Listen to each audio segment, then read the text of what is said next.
The MP's delegation was very proud to come here to this historic monument. It's a monument of a ship called the Whitby, which was in 1838 the ship that brought the first load of Indian indentured servants. These are people who were essentially like slaves, except they weren't called slaves. They had to work on the basis of a contract. It was called an agreement or a girmit. So girmitia was what they were called. And these girmitias essentially almost all never went back. They stayed here. Their contract period would have been 20 years, 30 years. Sometimes because they were illiterate, they didn't know their contracts were over.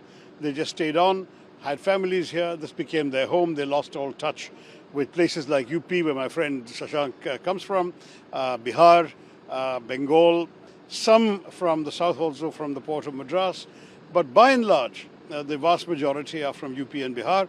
And they and their descendants have somehow managed to keep some sort of a cultural affinity going with India. It was remarkable yesterday when we had dinner with the Prime Minister. Half a dozen members of the cabinet were there, and they were singing Bollywood songs and talking about their memories and connections that they have maintained with India. So as we have come here to raise consciousness and promote understanding about our position on the issue of terrorism and the recent events in the subcontinent, at the same time the mission has acquired a broader resonance. It has also become a mission of friendship, of strengthening relations with Guyana, where 40% of the population is of Indian descent.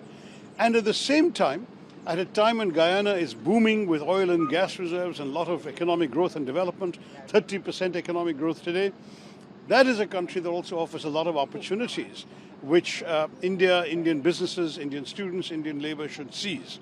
So we see this as an exciting and important time in India-Guyana relations as well. And my delegates, my colleagues from Parliament were particularly happy to come here and see all the affinities to Guyana that they perhaps had not always been so conscious of.